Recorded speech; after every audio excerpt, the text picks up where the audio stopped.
વહાલાનું વશીકરણ. પ્રણામી રત્ન રમણભાઈ મગનભાઈ પટેલ ની આ રચના હું આરજે તપન આપની સમક્ષ રજૂ કરી રહ્યો છું. શ્રીમુખે કિરંતન ગ્રંથના 33મા પ્રકરણમાં ફરમાવ્યું છે કે બાયરે બ્રહ્મજ્ઞાની ब्रह्म देख लाओ, तुम सकल में साई देखा, ए संसार सकल है सुपना, तो तुम पार ब्रह्म क्यों पैख्या, सत सुपन में क्यों कर आवे, सत साई है न्यारा, तुम पार ब्रह्म सो परच्या नहीं, तो क्यों उतरोगे पारा. પરમાત્માને પરખવા અને પામવા શું કરવું જોઈએ? ભાગવતમાં કહે છે કે પરમ સત્યની પ્રાપ્તિ એ સૌ કોઈ માટે નથી. તેને પામવા માટે સાચી ઊંડી તમન્ના જોઈએ. જિજ્ઞાસુઓએ જ્ઞાન તથા વૈરાગ્યથી એને પામવા સજ્જ થવું જોઈએ. સેવા ભક્તિ ઉપાસના અને જ્ઞાન વૈરાગ્ય સંપન્ન મુનિઓને પરમ તત્વનો સાક્ષાત્કાર થાય છે. ભાગવતમાં કહે છે તત્વ જિજ્ઞાસા પરમ સત્યની શોધ માટે આપણને આ માનવ દેહ સાંપડ્યો છે. મન માન્યું ધન ભલે કમાઓ, અતિ સુખ ચેન ભર્યું જીવન ભલે જીવો, પણ જીવનનો મોટો ભાગ પરમ તત્વને જાણવા અને સમજવા પાછળ ગાળો. ચૈતન્ય મહાપ્રભુ કહે છે માનવ જીવનનું મુખ્ય ધ્યેય પરમ તત્વ પ્રીછવાનું છે. આ પરમ તત્વની ખોજ કરવાની રુચિ પ્રત્યેક માનવ હૈયામાં હોય છે. પણ આવી સ્વાભાવિક રુચિ કળિયુગી કૃત્રિમ જીવનની રુચિઓના આવરણમાં દબાઈ જાય છે. ભાગવતમાં કહે છે લોકો એમની રાત્રિઓ કાં તો નિંદ્રામાં કે કાં તો કામ તૃપ્તિમાં વેડફે છે અને દિવસ દરમિયાન પેટીઓ રળવા તનતોડ પરિશ્રમ કરે છે. એનાથી એમને થોડા પૈસા પ્રાપ્ત થાય તો તેઓ એ પૈસા પોતાના સંતાનો, સગા સંબંધી અને સાગરીતો પાછળ ખર્ચવામાં પોતાનું જીવન વેડફે છે. આથી જ કિરંતન 128માં શ્રીમુખે ઠપકારતા કહ્યું છે જન્મ માનખો ખંડ ભરતનો શ્રેષ્ઠ કુલી સિરદાર, એ વૃથા ક્યાં નિગમો તમે પામી ઉત્તમ આકાર. કળિયુગી શ્રેષ્ઠ સમયમાં જગતભરમાં ઉત્તમમાં ઉત્તમ ભરતખંડ ભારતમાં દેવ દુર્લભ મનુષ્ય જન્મ મળ્યો છે. વળી સદભાગ્યે સદગુરુ સાંપડ્યા છે તો પરમાત્માને પામવાને બદલે ભૌતિક બાબતોમાં જીવનને શા માટે એણે ગુમાવો છો? પરમાત્માને પામવાની ચાવી બતાવતા શ્રીમુખે કિરંતન 27માં ફરમાવ્યું છે કે खोज बड़ी संसार रे तुम खोजो साधो, खोज बड़ी संसार, खोजत खोजत सतगुरु पाइए, सतगुरु संग करतार. જળ વસ્તુની પ્રાપ્તિ માટે જળ સહાયક થઈ શકે, માયાની પ્રાપ્તિ માટે માયા સહાયક થઈ શકે, પણ પરમાત્માની પ્રાપ્તિ માટે ન તો જળ પદાર્થો સહાયક થઈ શકે કે ન તો માયા સહાયક થઈ શકે. પરમાત્માની પ્રાપ્તિમાં ઉલટાના એ બાધક છે. પરમાત્માની પ્રાપ્તિ માટે જળ પદાર્થોની આવશ્યકતા નથી. પ્રત્યેક ચીજનો આરંભ અને અંત હોય છે. પ્રત્યેક ક્રિયાનો આરંભ અને અંત હોય છે. પ્રત્યેક પ્રાણી જન્મ અને મરણને આધીન છે. આમ જેનો આરંભ અને અંત હોય, જે જન્મ મરણના ચક્કરમાં ફસાયેલ છે, તે અનંતની પ્રાપ્તિ કેવી રીતે કરી શકે? જે ઉપજે છે અને ખપે છે તે અવિનાશીની પ્રાપ્તિ કરાવી શકે નહીં. જેનો અંત છે તેની અનંત સુધી પહોંચ નથી. જે પેદા થાય છે, જે ઉત્પન્ન થાય છે, જે જન્મે છે, તેના થકી અજર અમર પરમાત્માની પ્રાપ્તિ શક્ય નથી. જેનો નાશ છે તેનાથી અવિનાશીની પ્રાપ્તિ કેવી રીતે થાય?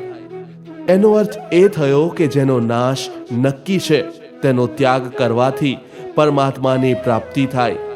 એટલે જ સ્વામીજીએ ખુલાસા ગ્રંથના 5:24-25માં ફરમાવ્યું છે કે અરસ લો યા દુનિયા દોનો પાયે ન એક ઠોર, दुनिया अपनी दानाई से लेने चाहे दो. હસવું અને લોટ ફાંકવો એ બંને ક્રિયા એકસાથે શક્ય નથી. કદાચ હસવું અને લોટ ફાંકવાની ક્રિયા એક સાથે થઈ શકે તો પણ માયા અને બ્રહ્મ બંનેને એક સાથે પામવા દુષ્કર છે. બ્રહ્મને પામવા હોય તો માયાને છોડવી પડે. માયાને પકડી રાખીશું તો બ્રહ્મ પકડમાં નહીં આવે. આ સત્યને બીજી રીતે સમજાવતા શ્રીમુખે કલશ હિન્દી 23-26 કહ્યું છે, लगोगे जो दुख को तो दुख तुमको लागसी, याद करो निज सुख को तो दुख तुमसे भागसी. આપણે માયામાં રચ્યા પચ્યા રહીશું તો માયા આપણી ચોમેર વીંટળાયેલી રહેશે. માયા દુઃખની જનની છે, દુઃખદ છે.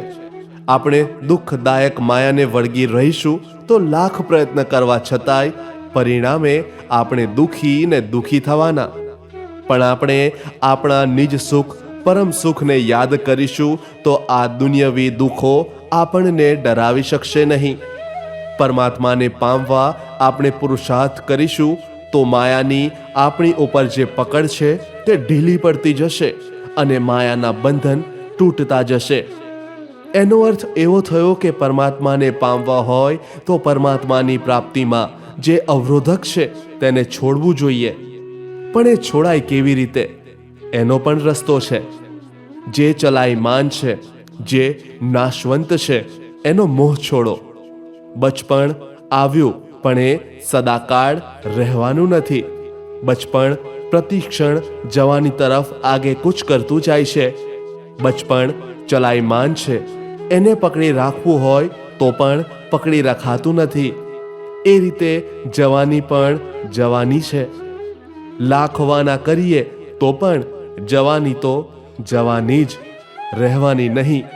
જે જવાનું છે, જે રહેવાનું નથી, તેનો મોહ રાખવાનો શો અર્થ? સાધન અને સંપત્તિ પણ ચલાયમાન છે. એના ચક્કરમાંથી નિવૃત્ત થવાનો માર્ગ બતાવતા તુલસીદાસજી કહે છે, પાણી બાળે નાવ में घर में बाड़े दाम, दोनों हाथ उलेचिए यही सज्जन का काम. તો એવા જ કોઈ આર્ષ દ્રષ્ટાએ કહ્યું છે, क्या करिए क्या जोड़िए थोड़े जीवन काज, छोड़ी छोड़ी सब जात है देह गेह धन राज. हाड़ बड़ा हरि भजन कर, द्रव्य बड़ा कुछ देव, अक्कल बड़ी उपकार कर जीवन का फल है.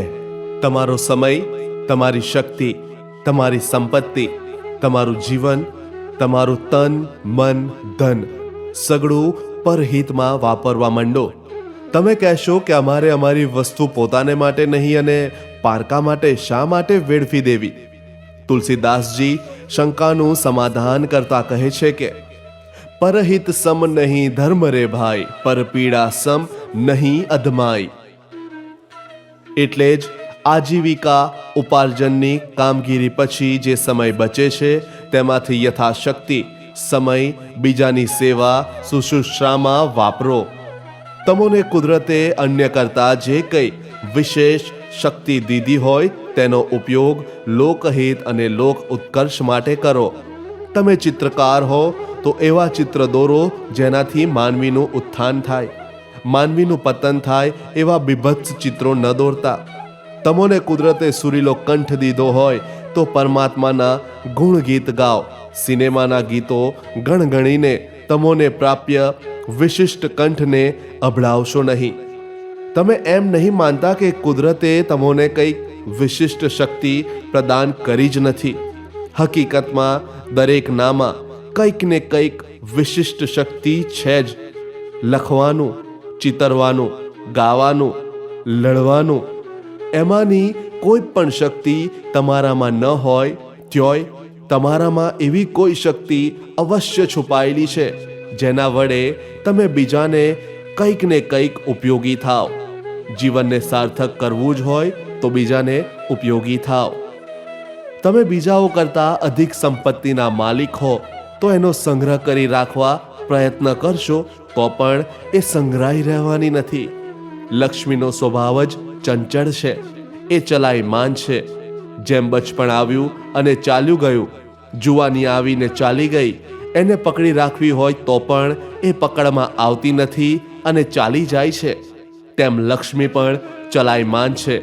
તેથી જ તો તુલસીદાસજી કહે છે કે જો નૌકામાં બેઠા હો અને એમાં પાણી ભરાતું જણાય તો બીજાની રાહ જોયા વગર બેવ હાથે એટલે કે પૂરેપૂરી તાકાતથી પાણીને ઉલેચવા માંડો, નહીં તો નૌકા સાથે તમે ડૂબી જવાના. એવી રીતે જ જો તમારા ઘરમાં લક્ષ્મી ઉભરાય, સંપત્તિનું પૂર આવે તો એને બે હાથે પરહિતમાં નહીં વાપરો, તો જેમ નાવડીમાં ઉભરાતા પાણીને ન ઉલેચવાથી નાવડી ડૂબી જાય છે, તેમ ઘરમાં ઉભરાતી લક્ષ્મી પણ સદમાર્ગે નહીં વાપરો તો તમને અને તમારા પરિવારને ડૂબાડી દેશે. નાવડી પાણી ઉપર તરતી હોય તો ઉત્તમ છે, પણ પાણી નાવડીમાં પેસી જાય તો નાવડીના રામ રમી જાય. તેમ તમે લક્ષ્મીમાં રમતા હો તો તમારું સૌભાગ્ય છે, પણ લક્ષ્મી તમારામાં રમતી થઈ ગઈ તો ભોગ લાગ્યા સમજજો. જો તમારા મનમાં જન કલ્યાણની ભાવના જાગશે તો તમારી લક્ષ્મી આપોઆપ લોકહિતના કાર્યોમાં વહેતી થશે. તમારી ક્રિયાનો પ્રવાહ લોકહિત તરફ વહેતો થતા પરમાત્મા પ્રાપ્તિમાં બાધક સંપત્તિ અને શક્તિનો પ્રવાહ લોકહિત તરફ વાળી જશે. આમ થતા બાકી રહેશે પરમાત્મા. જેટલો ત્યાગ વિશેષ તેટલા પરમાત્માની વધુ નજીક જવાય છે. ત્યાગમાં શાંતિ છે, સંગ્રહમાં અશાંતિ છે. પરિગ્રહ જ સઘળા દુઃખનું મૂળ છે અને એ જ પરમાત્માની પ્રાપ્તિમાં બાધક છે. તેથી જ સંતો અને શાસ્ત્રો આપણને અપરિગ્રહી બનવા આગ્રહ કરે છે.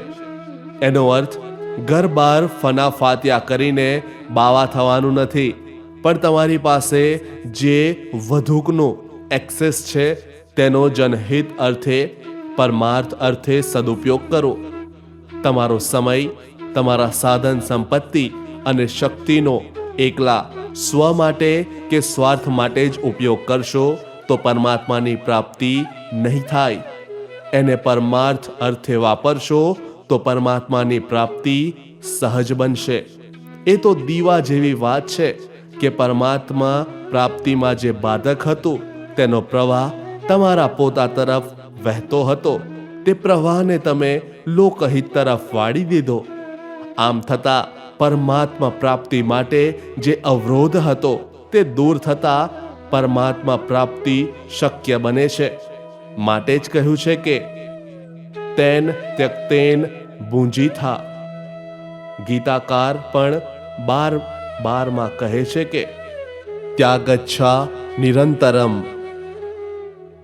ત્યાગમાં જ પરમ શાંતિ સમાયેલી છે.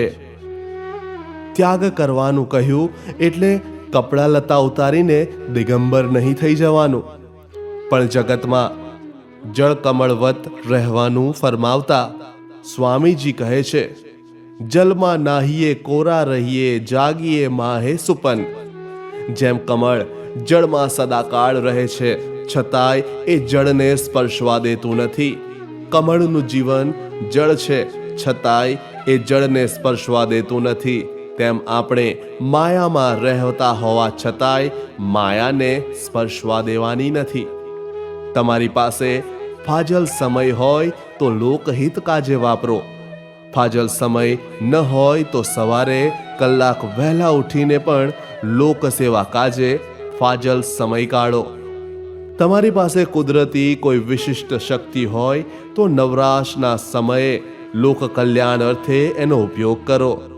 તમારી પાસે વધુ અનાજ હોય તો ભૂખ્યાને ખવડાવો. તમારી પાસે વધુ સંપત્તિ હોય તો જનહિતાર્થે વાપરો. આખી દુનિયાની ભૂખ કે દરિદ્રતા તમે ટાળી શકવાના નથી, પણ તમારાથી થઈ શકે તેટલું બહુજન હિતાય બહુજન સુખાય કાર્ય કરો. એમ નહીં કરો અને સાધન સંપત્તિ ભેગી કરવામાં જ મંડ્યા રહેશો તો કમાવવાની, સંગ્રહ કરવાની આસક્તિ જ પરમાત્મા પ્રાપ્તિમાં જબરજસ્ત અવરોધક બનીને ઊભી રહેવાની.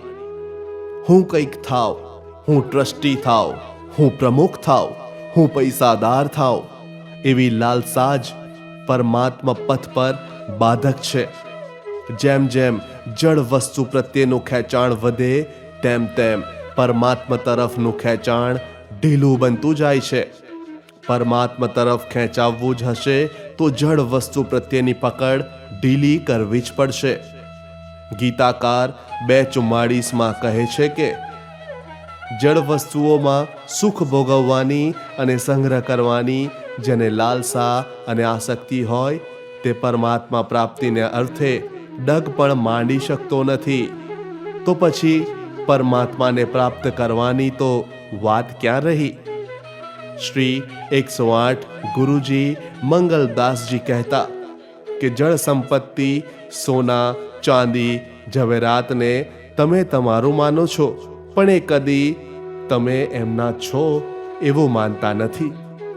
ચેતન એક કૂતરાને પણ તમે એને પોતાનો માનશો તો એ પણ તમને પોતાના ગણશે. એટલા માટે જળ વસ્તુઓને નહીં પણ પ્રેમ ચેતનને કરવો જોઈએ. એનો અર્થ એ થયો કે પરમાત્માની પ્રાપ્તિ માટે પાત્રતા કેળવવી જોઈએ. પરમાત્મા તો શું, પણ કોઈ પણ વસ્તુ પ્રાપ્ત કરવી હોય તો એને માટે પાત્ર બનવું જરૂરી છે. એને માટે અંગ્રેજીમાં સૂત્ર છે, ફર્સ્ટ ડિઝર્વ ધેન ડિઝાયર. કોઈ પણ વસ્તુ કે વ્યક્તિની આકાંક્ષા, કામના કે ઈચ્છા કરતા પહેલા એને પામવાની પાત્રતા કેળવવી જરૂરી છે.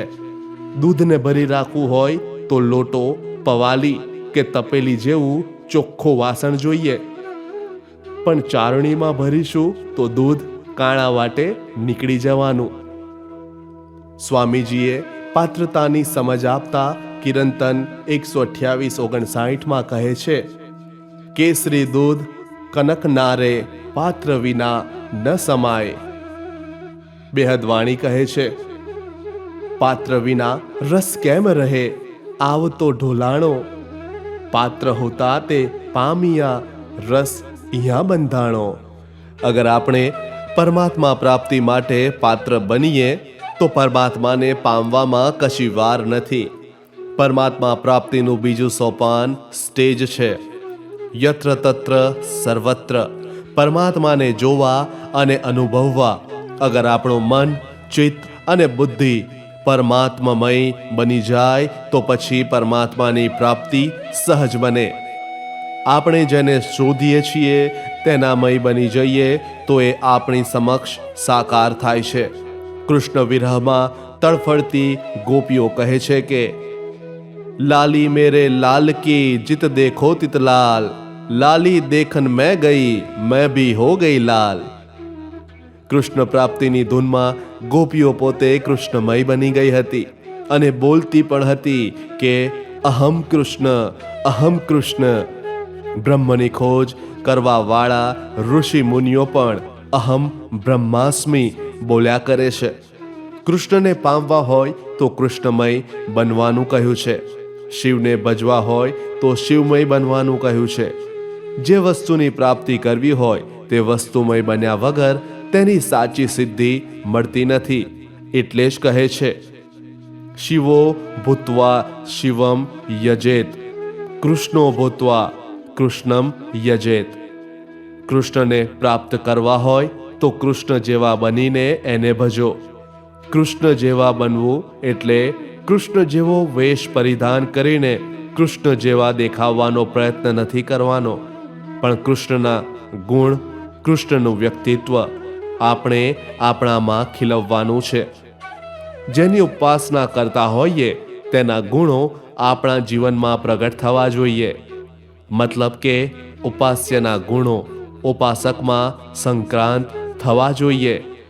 ધામધણીને પામવા આપણે પણ ધામધણીને લાયક થવા દરરોજ અરજીમાં ગાઈએ છીએ કે પિયા તુમ હો તૈસી કીજિયો મેં અર્જ કરું મેરે પિયુજી. એનો અર્થ એ થયો કે હે ધણી, મારે તને પામવો છે, મને તારા જેવી બનાવ જેથી હું તારી સાથે બેસી શકું, તારી સાથે વિહાર કરી શકું. મારા વિચાર, વાણી અને વર્તનમાં તને ન રૂચે એવું કશું જ ન હોય. મારામાં મારું કશું જ નથી, બધું જ તારું જ છે. હું તારી છું અને તું મારો છું એવો ભાવ આપમેળે અંતરમાંથી ઉભરાય ત્યારે ધામધણી આપણને સ્વીકારે. ધામધણી આપણને ક્યારે અપનાવે? જ્યારે આપણે આપણું વ્યક્તિત્વ એના વ્યક્તિત્વમાં અને આપણું અસ્તિત્વ એના અસ્તિત્વમાં ભેળવી દઈએ ત્યારે આ સ્થિતિએ પહોંચી શકીએ. ખિલવત પ્ર 1. અબ જ્યો જાનો ત્યો કરો, કુછ રહ્યો ના હમ અપના હમ, ઇન જૂઠી જીમી में बैठ के कहाँ કહો તુમે ખસમ. આપણે પોપટની જેમ આ અરજી દરરોજ બોલીએ છીએ, પણ આપણે ધણીના જેવા થવા અગર ધણીને લાયક થવા કશો પ્રયત્ન કે પુરુષાર્થ કરીએ છીએ ખરા? થવું છે નાગરની બૈરી અને વર્તવું છે વાઘરણની માફક.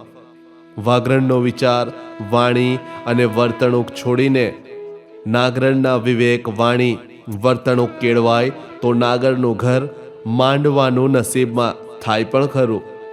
પરમાત્માને પ્રાપ્ત કરવા પરમાત્મામય બની પરમાત્મા સમ બનવાનું છે.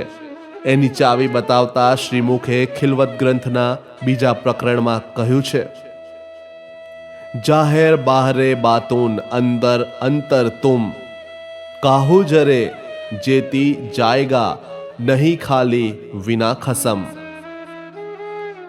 પણ આમ યત્ર તત્ર સર્વત્વ પરમાત્માને જોવા જાણવાની ભગવત બુદ્ધિ સૌના ભાગ્યમાં હોતી નથી. ગીતા 7:19 કહે છે કે બહુના જન્મનાંતે જ્ઞાન વામ્યા પ્રપત્તે વાસુદેવ સર્વિમિતિ સ મહાત્મા સુદુર્લભ. આ કઈ સ્કૂલ કોલેજની ડિગ્રી નથી કે 2, 5, 10 વર્ષના અભ્યાસથી મળી જાય.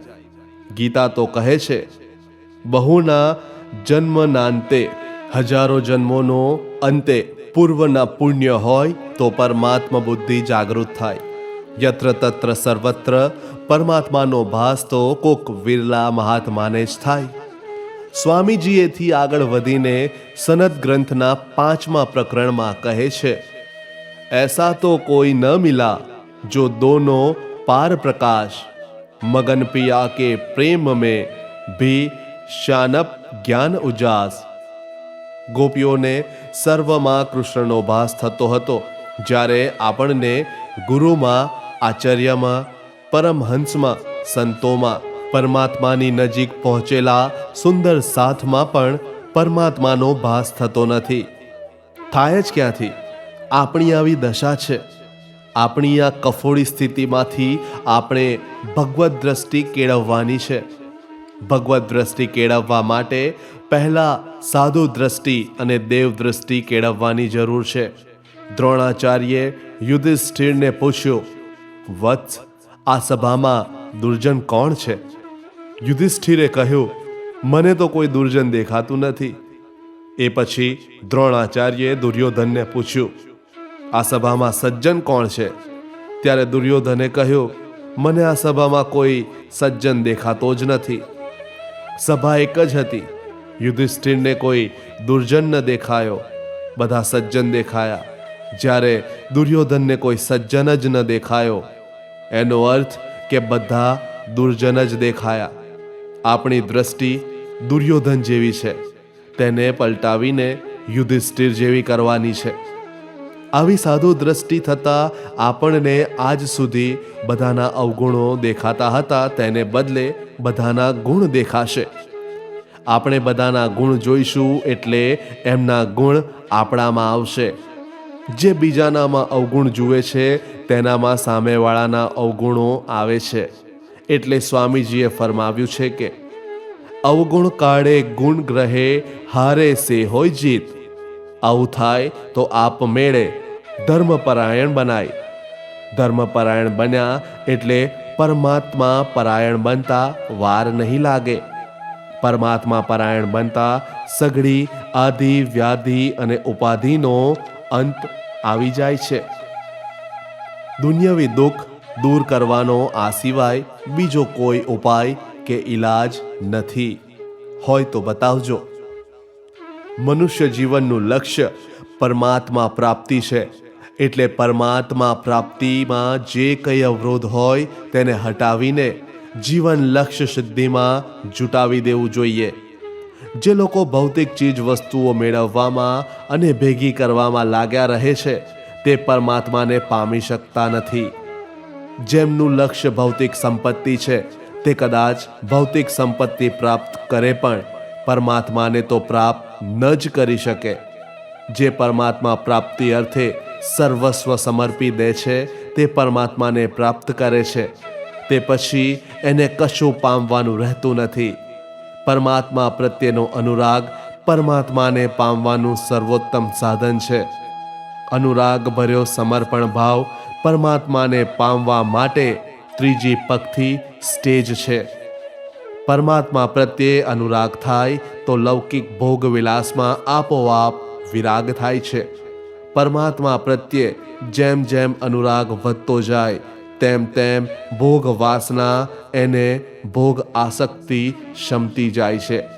ગીતાકાર 1862માં અર્જુનને નિમિત્ત બનાવીને ભગવત પ્રાપ્તિનો કિમિયો બતાવતા કહે છે, તમેવ શરણમ ગચ્છ સર્વભાવેન ભારત તત્પ્રસાદાત પરામ શાંતિમ સ્થાનમ પ્રાપ્યસી શાશ્વતમ.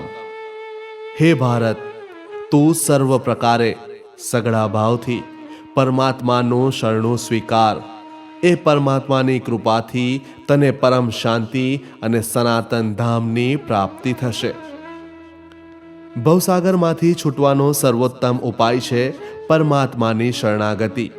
બાકી જીવનભર રોતા કકડતા રહીએ તો પણ ભવસાગરમાંથી નીકળવાનો બીજો કોઈ આરો નથી. લૌકિક પ્રેમમાં અહમનો અંશ હોય છે. તેને લઈને લૌકિક પ્રેમમાં સ્વાર્થની બદબૂ આવે છે, જ્યારે માધુર્ય પ્રેમમાં ત્યાગ હોય છે. તેથી તેના થકી પ્રિયતમ પરમાત્માનું શાશ્વત સુખ પમાય છે. જેમ કમળ જળ થકી જન્મે છે, ફૂલે ફાલે ફોડે છે, પણ જળ થકી, છતાં એને જળ પ્રત્યે મમતા નથી, એટલે તો એ જળને સ્પર્શવા દેતું નથી. સાથે સાથે એને જળ પ્રત્યે નફરત પણ નથી. કમળને જળ સાથે જેવો સંબંધ છે તેવો જ આપણો માયા સાથે સંબંધ છે. જળમાં રહેવા છતાંય જળથી અલિપ્ત રહીને કમળે જેવું પોતાનું આગવું અસ્તિત્વ અને અસ્મિતા જાળવી રાખી છે, તેમ આપણે પણ માયામાં રહીને આપણી આગવી અસ્મિતાને જાળવવાની છે. કહે છે કે શુદ્ધ બ્રહ્મ પણ માયાનો આશરો લીધા વગર આ ભૂતલ ઉપર અવતાર લઈ શકે નહીં કે માયામાં લીલા કરી શકે નહીં. પણ એ માયામાં જળ કમલવત વર્તે છે. જ્યારે આપણે માયામાં રચ્યા પચ્યા રહેવાથી આપણી મમતા માયા તરફ વળી ગઈ છે. માયા પ્રત્યેની આપણી મમતા અને આકર્ષણ જ પરમાત્મા પ્રાપ્તિમાં અવરોધક છે. આપણો ભાવ પરમાત્મા પ્રત્યે વહેવો જોઈએ, તેને બદલે માયા તરફ વહે છે. તેથી આપણે માયાની વધુ નજીક થતા જઈએ છીએ અને પરમાત્માથી દૂર. પરમાત્માની નજીક જવું હોય તો આપણે પરમાત્મા સાથે સંબંધ બાંધવો જોઈએ. ગીતા 11:44માં પરમાત્મા સાથે કયા સંબંધમાં કેવી રીતે વર્તવું એ સમજાવતા કહે છે, પિતેવ પુત્રસ્ય સખેવ સખ્યુઃ પ્રિયઃ પ્રિયાયાર્ષિ દેવે સોઠુમ. જો તમે પરમાત્માને ત્વમેવ માતા ચ પિતા ત્વમેવ પુકારતા હોવ તો તમારે પુત્ર રૂપે પરમાત્માને સેવવા જોઈએ. મોડે મોડે કહીએ કે હું તમારું છોરું છું અને તમે મારા મા બાપ છો, એ ન ચાલે. ખ્રિસ્તીઓની માફક મોઢેથી બોલી જઈએ કે I am your son and you are my holy father, એ પણ ન ચાલે. તો શું કરવાનું? પરમાત્માના પુત્રને શોભે એ રીતે તમારે તમારી રહેણી કરણી બનાવવી પડે. પરમાત્માના પુત્રને શોભે એ રીતનું તમારું જીવન જીવવું જોઈએ. લોક વ્યવહારમાં ખાનદાન લોકો પણ પોતાના પુત્ર ખાનદાનીને આંચ આવે એવું ન વર્તે તેવું ઈચ્છે છે. પુત્ર અછકલો બને, વ્યસની બને, વ્યભિચારી બને, ચોર ઠરે તો ખાનદાની લજવાય અને બાપનું નાક કપાવ્યું એવું લોકો કહે. તો જ્યારે તમે પરમાત્માના પુત્ર બન્યા તો પરમાત્માનું નામ ન લજવાય, પરમાત્માનું નાક ન નંદવાય એવું તમારું ઉજ્જવળ જીવન હોવું જરૂરી છે. સુપુત્ર બનવાનું છે. સુપુત્રની ટૂંકી વ્યાખ્યા કહું તો પિતા જે કે કહે તે કરે એ સુપુત્ર. નાચિકેતાને એના બાપે યમરાજને ત્યાં મોકલ્યો તો પણ કંઈ પણ કચવાટ કે બબડાટ કર્યા વગર પિતૃ આજ્ઞા માનીને એ યમરાજને શરણે ગયેલો. દશરથે રામજીને વનવાસ દીધો તો રામજીએ સહર્ષ પિતૃ આજ્ઞા વધાવીને 14 વર્ષ વનમાં ગાળ્યા અને સુપુત્ર કહેવાય.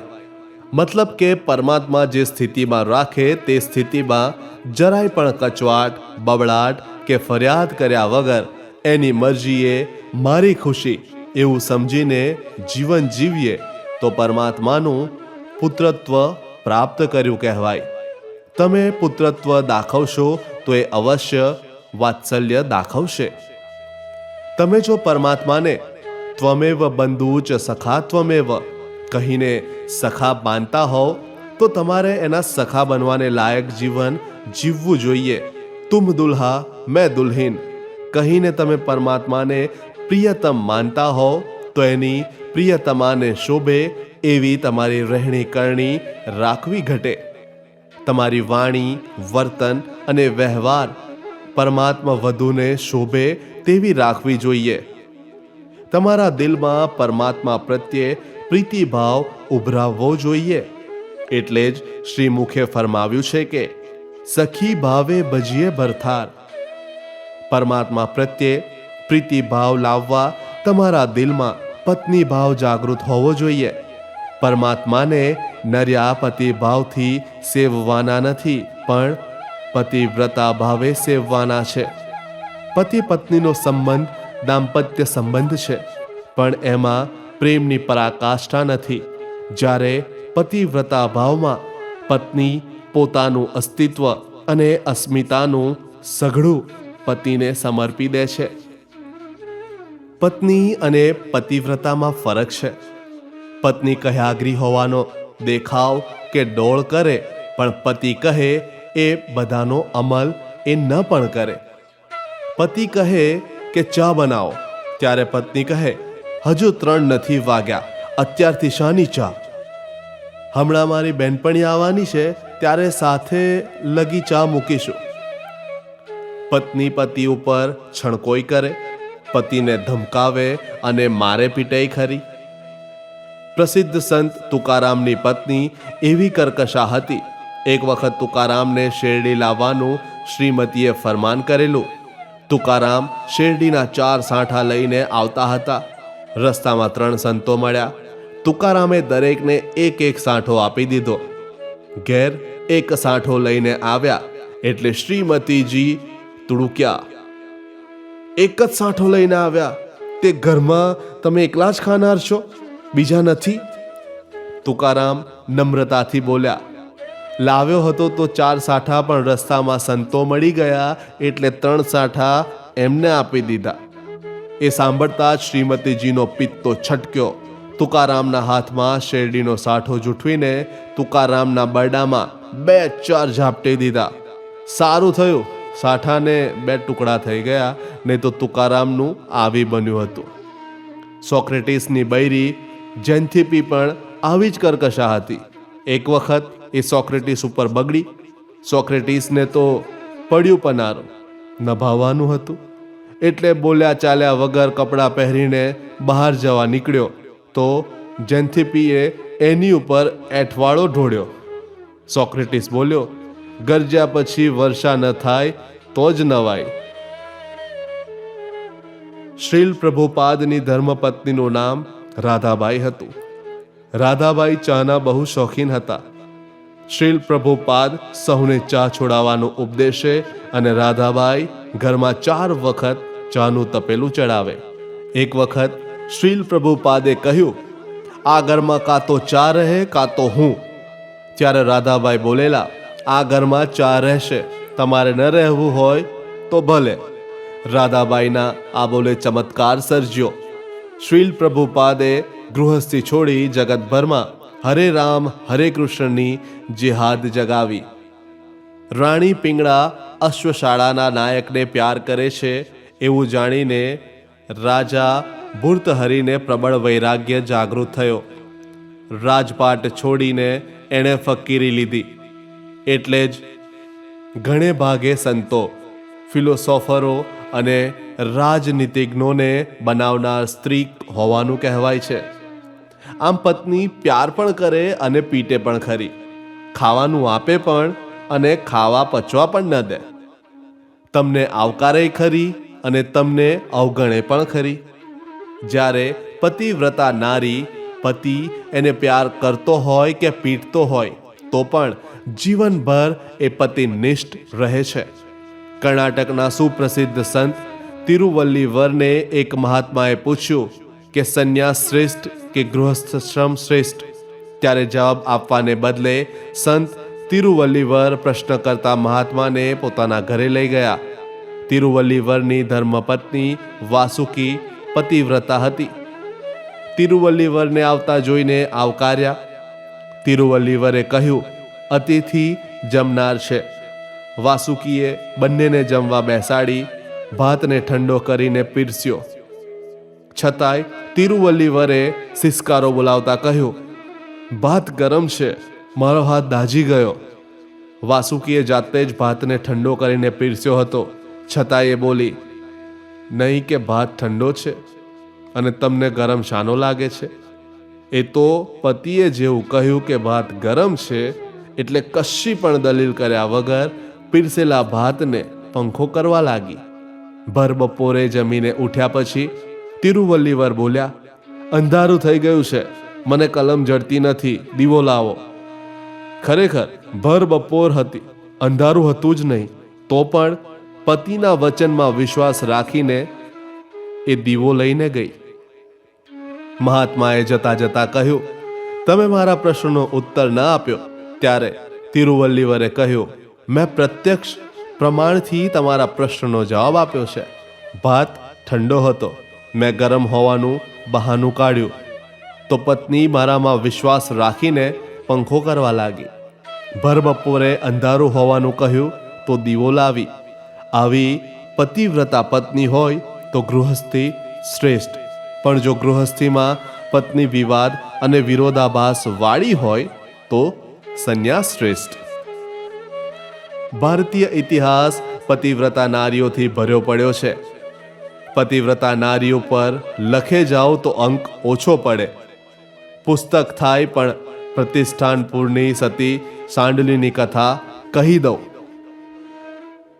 સાંડલીનું મૂળ નામ તો નર્મદા હતું, પણ એ સાંડિલ્ય ગોત્રમાં જન્મી હોવાથી બધા એને સાંડલી કહેતા.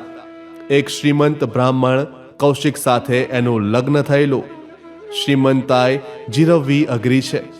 પૈસાના મદમાં એ છકી જઈને દુરાચારી બનેલો. અધૂરામાં પૂર્વના પાપે એ કોઢી થયો. છતાંય પતિવ્રતા સાંડલી ચિત્રી ચડે એવા પતિના કોળિયા દેહનું પરું સાફ કરતી, નવડાવતી, દવા ચોપડતી, એનું મળમૂત્ર સાફ કરતી.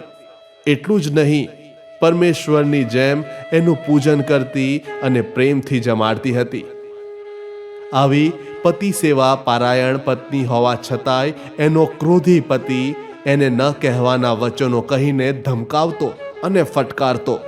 પણ સાંડલી પતિવ્રતા હતી. એને મન એનો પતિ જ સર્વસ્વ હતો. એનો પતિ વેશ્યાગામી હતો. રોગની પીડાને લઈને એનાથી સ્વયં ચાલી શકાતું ન હતું. એક દિવસ સાંડલીને એણે કહ્યું, મારી પ્રેમિકા વેશ્યાને ત્યાં તારે ખભે બેસાડીને તું મને લઈ જા. તમને સાચું નહીં લાગે, પણ સાંડલી પતિ આજ્ઞા શિરોમાન્ય કરીને દરરોજ રાત્રે પતિને પોતાના ખભે બેસાડીને વેશ્યાને ત્યાં મૂકી આવતી અને વહેલી સવારે પાછી લઈ આવતી. આ રીતે એક દિવસ પતિને ખભે બેસાડીને ઘરે આવતી હતી ત્યારે એક યોગી ઝાડની ડાળીએ લબડી રહેલો તેનો પગ સાથે શાંડલીના પતિનું માથું અથડાયું. એટલે એ યોગીએ શ્રાપ આપ્યો કે મારી સાથે જે અથડાયો છે તેનું સૂર્યોદય થતાં મૃત્યુ થશે. શાંડલીએ યોગીને વિનવણી કરી કે અંધારું હોવાથી મને દેખાયું નહીં. આપને જેનું માથું અથડાયું છે તે મારા પતિની ભૂલ નથી, એટલે શ્રાપ આપવો હોય તો મને આપો. પણ યોગીએ તો આગળ વધીને કહ્યું કે મારો શ્રાપ મિથ્યા નહીં થાય અને એને કોઈ નિષ્ફળ પણ નહીં કરી શકે. એ સાંભળી શાંડલીનું સતીત્વ જાગી ઉઠ્યું. એ બોલી, મહારાજ, આપે સૂર્યોદય થયેથી મારા પતિનું મૃત્યુ થવાના શ્રાપ આપ્યો છે, તો હવે સૂર્યોદય થશે જ નહીં. અને ખરેખર 3 દિવસ વહી ગયા છતાંય સૂર્યોદય ન થયો. ભૂલોક અને દેવલોક ખળભળી ઉઠ્યા. ઇન્દ્ર, બ્રહ્મા, વિષ્ણુ આના ઉપાય અર્થે શંકર ભગવાન પાસે ગયા. શંકરજીએ બધાને લઈને શાંડલીના ગુરુ સતી અનસૂયા પાસે ગયા. અનસૂયા બધાને લઈને શાંડલી પાસે ગઈ અને સૂર્યને ઉગવા દેવા કહ્યું. ત્યારે શાંડલીએ કહ્યું, સૂર્ય ઉગે તો મારો સૌભાગ્ય સૂર્ય આથમી જાય. અનસૂયાએ કહ્યું, હું મારા સતીત્વના પ્રભાવથી તારા પતિને પુનઃ જીવિત કરીશ. એટલે શાંડલીએ સૂર્ય બંધન મુક્ત કર્યું. સૂર્ય ઉગતા જ શાંડલીના પતિના પ્રાણ નીકળી ગયા. એ પછી સતી અનસૂયાએ શાંડલીના પતિને પુનઃ જીવિત કરીને રોગમુક્ત દેહ બક્ષ્યો. સતી અનસૂયાને તો તમે જાણો જ છો. બ્રહ્મર્ષિ કદર્મ અને દેવહૂતિની એ પુત્રી હતી અને બ્રહ્માજીના માનસ પુત્ર મહર્ષિ અત્રિના એ પત્ની હતા. અનસૂયાજીના અદ્વિતીય પતિવ્રતાપણાની ઈર્ષા ખુદ લક્ષ્મીજી, પાર્વતીજી અને બ્રહ્માણીને થઈ. એમને પોતાના પતિઓ વિષ્ણુ, શંકર અને બ્રહ્માને અનસૂયાના પતિવ્રતાપણાનો ભંગ કરવા મોકલ્યા. વિષ્ણુ, શંકર અને બ્રહ્મા મુનિ સ્વરૂપ લઈને અનસૂયાના આશ્રમે ગયા. અનસૂયાએ એમનો આદર સત્કાર કરી ફળ ફૂલ ધર્યા, પણ મુનિઓએ સ્વીકાર ન કર્યો. તેથી અનસૂયાએ ફળ સ્વીકારવા વિનંતી કરી. ત્યારે મુનિઓએ કહ્યું કે વચન આપો તો અમે ફળાહાર કરીએ. અનસૂયાએ વચન આપ્યું. ત્યારે વિષ્ણુ, શંકર અને બ્રહ્મા રૂપે આવેલા મુનિઓએ અનસૂયાને કહ્યું, તમે નગ્ન સ્વરૂપે અમોને ફળાહાર કરાવો તો અમે ફળાહાર કરીએ. અનસૂયાને આમાં ભેદ લાગતા તપ પ્રભાવથી જાણી લીધું કે ત્રિદેવો પોતાની પત્નીઓના કહેવાથી મારું પાતિવ્રત્ય ભંગ કરવા આવ્યા છે. અનસૂયા વચનબદ્ધ હતી એટલે એણે ત્રણેય મુનિઓ ઉપર પાણી છાંટી એમને 6 મહિનાના ધાવણા બાળક બનાવી દીધા અને આંગણામાં ઉઆ ઉઆ કરતા રમતા કરી દીધા. પોતાના પતિદેવોની આ દશા જાણીને ત્રણેય દેવીઓએ અનસૂયા પાસે આવી માફી માગી અને પોતપોતાના પતિનો છુટકારો કરાવી ગયેલી. આ સતી અનસૂયાએ પોતાના તપના પ્રભાવથી ગંગાજીની એક ધારા ચિત્રકૂટમાં પોતાના આંગણા પાસે પ્રગટ કરેલી. આ જળધારા મંદાકિનીને નામે પ્રસિદ્ધ છે. ગંગાજીના જળમાં જે પ્રભાવ છે એ જ પ્રભાવ મંદાકિનીના જળમાં છે. જો તમે અનસૂયાએ પોતાને આંગણે પ્રગટ કરેલી ગંગાધારાને માનતા હો તો સદગુરુ શ્રી દેવચંદ્રજીએ પ્રગટ કરેલ જમુનાજીને પણ માનવી પડશે. એ ગપોષ્ટક નથી, વિતક પ્રસિદ્ધ ઘટના છે. સતી સાવિત્રીએ પોતાના પતિવ્રતાના પ્રભાવથી પોતાના પતિને યમરાજ પાસેથી છોડાવ્યાનું તમે જાણો છો. ભારત સતીઓ અને સંતોના પ્રભાવની પુણ્યધરા છે. શ્રીમુખે આપણને ભાર દઈને કહ્યું છે કે પતિવ્રતાપણે સેવીએ. આપણે પરમાત્માની પત્ની બનીને નહીં પણ પતિવ્રતા બનીને સેવવાના છે. જો એક સ્ત્રી પોતાના માયાના પતિને પતિવ્રતાપણે સેવે તો ઉપર જણાવી તેવી શક્તિઓ એનામાં આવે છે. તો આપણે પૂર્ણ બ્રહ્મ પરમાત્મા અક્ષરાતીતની અંગણા બનીને એમને પતિવ્રતાપણે સેવીએ તો ધણી આપણી ઉપર ધણીવટ કરે જ કરે. અને એમ થાય તો મન ચિત્વ્યાકાર જ પણ સરે. પરમાત્માને પામવાનો વશીકરણ મંત્ર છે. પતિવ્રતાપણે સેવીએ. વિક્રમ રાજાને વૈતાલે કહેલું કે સરસર હંસ ન હોય, બાજ ગજરાજ ન દરદર, તરુ તરુ સુફલ ન હોત, નારી પતિવ્રતા ન ઘર ઘર. મતલબ કે જેટલા સરોવરો છે એ બધાયમાં કંઈક હંસો હોતા નથી, તેવી રીતે દરેક આંગણે કઈ હાથી બાંધેલા હોતા નથી. એ જ રીતે દરેક ઝાડ મધુરા ફળ આપનાર હોતા નથી. તેવી જ રીતે ઘેર ઘેર પતિવ્રતા નારીઓ પણ હોતી નથી. પતિવ્રતા નારીની વ્યાખ્યા કરતા સ્વામીજીએ કિરંતર 64:19 કહ્યું છે કે પતિવ્રતા નારી તે પતિને પૂજે, સેવે અનેક પેર, પિયુ પર વચન સુણે, જો વાંકું તો દેહ ત્યાગ ત્યાં કરે. વળી શિંગાર ગ્રંથ 20:3 કહે છે કે ખાતે પીતે ઉઠતે બેઠતે સોવત સુપન જાગ્રત, દમ ન છોડે માસૂક કા, જાકો હોએ હક નિસ્બત. આની આ જ વાત દોહરાવતા પરિક્રમા 4:16 કહે છે બેઠતે ઉઠતે ચલતે સુપન સોવત જાગ્રત, ખાતે પીતે ખેલતે સુખ લીજે સબ વિત ઈદ. એટલે ધામધણીની પ્રિયા બનવા સૌથી પહેલા તો શ્વાસ શ્વાસ નિજ નામ જપો. હર શ્વાસે એનું રટણ કરો. જે એની હોય તે હર ઘડી હર પલ હર શ્વાસે એનું સ્મરણ કર્યા વગર રહી જ ન શકે. એટલે હરતા ફરતા, ઉઠતા બેસતા, ખાતા પીતા, સૂતા જાગતા હર શ્વાસે જે પ્રિયતમનું રટણ કરે તે પ્રિયને પાત્ર ઠરે છે. આ માટે તમે જે કરો છો તે કામ ધંધો બંધ કરવાનો કે બદલવાનો નથી. કામ કરતા જાઓ અને રુદિયામાં એનું રટણ કરતા જાઓ. આમ કરવાથી પછી તમારા રોમ રોમમાંથી રાજ રાજનો મધુર સ્વર સંભળાશે.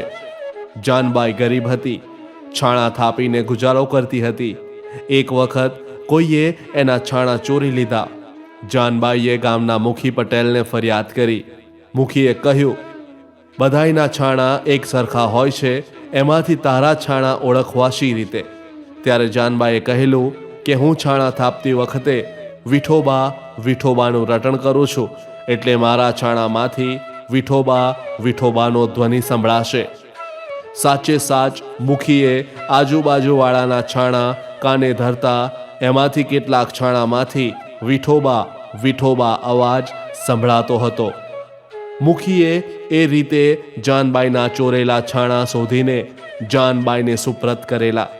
છાણામાંથી વિઠોબા વિઠોબા અવાજ આવતો હોય તો પછી જો તમે શ્વાસ શ્વાસ રાજ રાજ રટતા હો તો તમારા રોમ રોમમાંથી કેમ રાજ રાજ ન સંભળાય? જ્યારે તમારું રોમ રોમ રાજ રાજ રટતું થાય ત્યારે તમે ધામધણીના ધણિયાણી થવાને પાત્ર ઠરો છો. આ માટે પહેલા સ્ટેજે પગથિયે હું તારી છું એ ભાવ લાવવાનો છે. ધામધણીને જે કંઈ કહેવું હોય તે દુલ્હન બનીને કહો, દાસી બનીને નહીં. રુદિયે દુલ્હનનો ભાવ ભરીને એની પાસે જાઓ. દુલ્હનનો ભાવ પાકો થયા પછી કહો કે હું તારી છું અને તું મારો છે. તુમ દુલ્હા મેં દુલ્હિની ઓર ન જાનું બાત. તું મારો ધણી છું અને હું તારી ધણિયાણી છું, એ સિવાય હું બીજું કંઈ જાણતી જ નથી. આવી અનન્યતા આવી ગયા પછી તુહી નો ભાવ લાવવાનો છે. દુલ્હા દુલ્હિનમાં હું અને તું દૈત્ય ભાવ હતો, એમાંથી હું કાઢી નાખીને ફક્ત તું જ છે દ્રઢ કરવાનું છે. બુલ્લે શાહ કહે છે પિયા પિયા કરને હમી પિયા હુએ. જેમ ઈયળ ભમરીનું ચિંતન કરતા ભમરી બની જાય છે, તેમ ગોપી કૃષ્ણનું ચિંતન કરતા કૃષ્ણમયી બની ગઈ હતી. હું તારી છું એ ભાવ હૃદયામાં ઉભરાવવાથી શરણાગત ભાવ આવે છે. હમ રાજી હૈ ઉસી में जिसमें तेरी रजा है. આધ્યાત્મિક ક્ષેત્રમાં શરણાગતિ એ પહેલું પગથિયું છે. તમે એને ચરણે જાઓ પછી તમારી સઘળી જવાબદારી એની થઈ જાય છે. તમારે તો કહેવાનું છે કે યથેચ્છસી તથા કુરુ.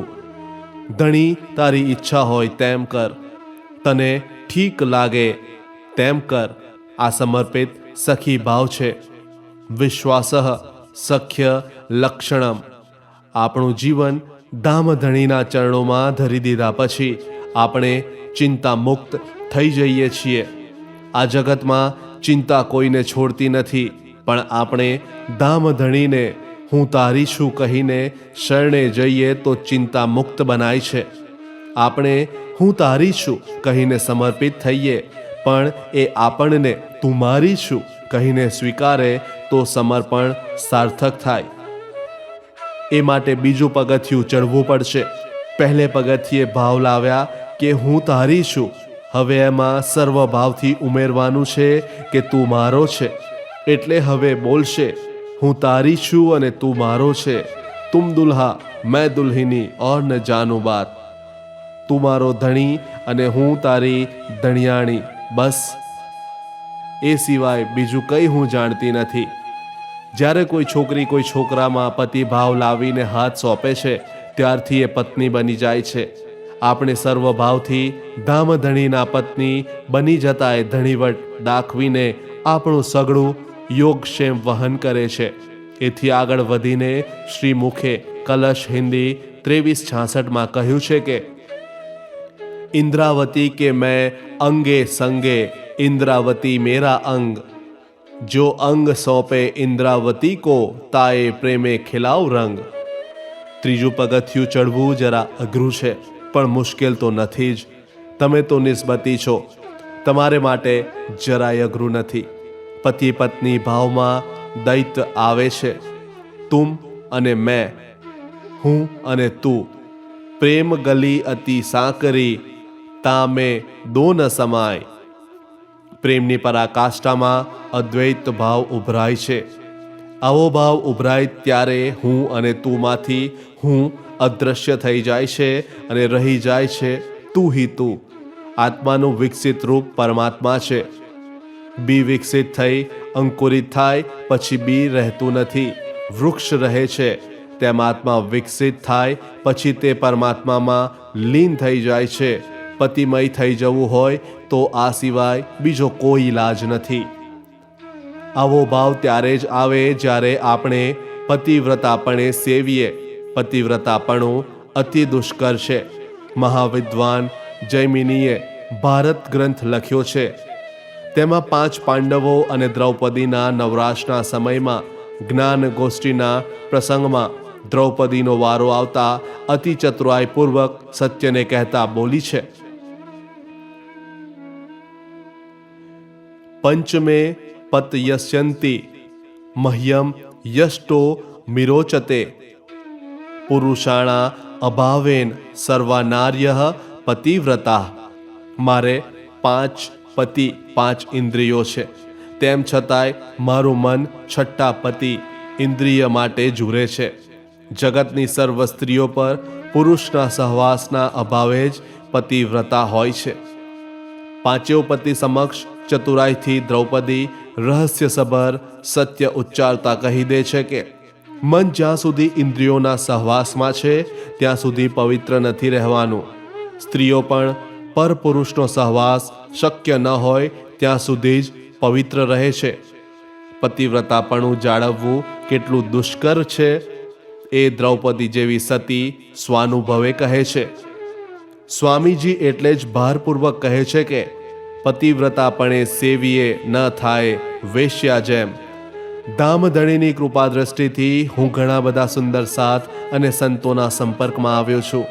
ક્યારેક એવું લાગે છે કે પતિવ્રતાપણે ધણીજીને સેવે છે, પણ નિકટથી નિરીક્ષણ કરતા ખ્યાલ આવે છે કે એ ધણીજીને અનન્યતાથી નથી સેવતા. એનું કારણ નાનપણમાં અન્ય દેવદેવીઓને સેવ્યા હોય તો તે સંસ્કાર જળમૂળથી કાઢવા મુશ્કેલ છે. જ્ઞાન અને સમજ એ જુદી ચીજ છે. જ્ઞાન, માહિતી આજે સહુને સુલભ છે, પણ સમજ સહુને સુલભ નથી. સદગુરુ વગર સમજ આવે પણ નહીં. સ્વામીજીએ કહ્યું છે કે સમજે વિના સુખ પારકો નાહી. જો તમે સમજપૂર્વક ધણિયાણી વટ દાખવશો તો એને ધણીવટ કર્યા વગર છૂટકો જ નથી. જ્યારે ધણીવટ કરે ત્યારે મન ચિત્વ્યાકાર જ સરે. સૂક્ષ્મ અનન્યતાથી તમે એના થઈ જાઓ.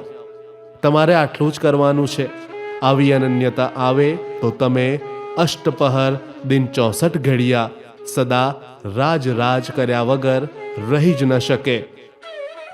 સાગર ગ્રંથ 5:132 આની સમજ આપતા કહ્યું છે કે આસક કહીએ હક કી જો લગ રહે એકે ઠોર, આસક એસી ચાહીએ જો લે ન શકે અંગ ઓર. તમને એના વગર બીજું ગમે નહીં અને ગોઠે પણ નહીં. તે અનન્યતાની નિશાની છે. એના સિવાય તમે બીજામાં મન પરોવો, ધ્યાન દો, તે એને પણ નથી ખપતું. તમારા હર શ્વાસે એને તું હી તું સાંભળવું છે. એવું થાય તો એ સાંભળવા પાછળ ફરે. નરસિંહ મહેતા કહે છે, પ્રીત કરે તેની પૂઠ ન મૂકે વાલો. કઈ પત્નીને પોતાનો પતિ પોતાની પાછળ ફરે તેવું ન ગમે. તમને ગમતું હોય તો આજથી એક પગથિયું ચડતા જાઓ. ફક્ત 3 જ પગથિયા છે. કોશિશ કરો તો જરૂર કામયાબ થવાશે. તમારે જે કરવાનું છે તે આજ કરવાનું છે. બાકી તમે જે વેપાર વ્યવહાર ઘર ગૃહસ્થી કરી રહ્યા છો એ વળગણ છે. વિતેષુ જીવેત્સેષુ સ્ત્રીષુ ભોજન વૃત્તિષુ અતૃપ્તાઃ માનવાઃ સર્વે વાતાઃ યાસ્યન્તિ યાન્તિ ચ. લક્ષ્મી, જીવિકા, સ્ત્રી અને ભોજનથી માનવી સદાકાળ અતૃપ્ત રહ્યો છે. તૃપ્તિ ફક્ત ધણીજીની શરણાગતિમાં છે. માટે જિનકે સંગતે બિછરિયો તાહી કે સંગ લાગ. વેદાંતી 3 મહાન આચાર્યોએ જે વાત કહી છે તે તમને કહું છું. એકે કહ્યું તેન ત્વમ અસી, એટલે કે તેને લીધે તું છે. બીજાએ કહ્યું તસ્ય ત્વમ અસી, એટલે કે તેનો તું છે. અને ત્રીજાએ કહ્યું તત ત્વમ અસી, તે જ તું છે. વેદાંતના આ 3 પગથિયા છે. આના કરતા ઉપર બતાવેલી પગથી સરળ, આચરવી સહેલી લાગે તેવી છતાં શ્રેષ્ઠતમ બેસ્ટ ઓફ ઓલ છે. જો કોઈ સુંદરી હોય જોરાવર, તેને શીખવું વશીકરણની વાત. તમે જોરાવર છો, અધિકારી છો, નિસ્બતી છો. માનીને મેં વહાલાને કેમ વશ કરાય તે મારા અનુભવ પ્રમાણે કહ્યું. હવે એનો લાભ લેવો ન લેવો તમારી ભાવના અને ભાગ્ય ઉપર છે. બાકી આદર મળો કે ન મળો તેની કશી પરવા નથી. તેમ ફળ મળો કે ન મળો તે જાણવા ઈચ્છા નથી. કર્તવ્ય કરવા જન્મ આ, દિન રાત તેમાં રત રહી. ઋણમુક્ત તમ થકી થવા, કર્તવ્ય કરવું છે અહીં. આપ સૌએ મને સાંભળ્યો એ બદલ આપ સૌનો ખૂબ ખૂબ આભાર. નિજનામ પરિવારના પરમધામની પ્રીતિ રીતથી કોટી પ્રણામ.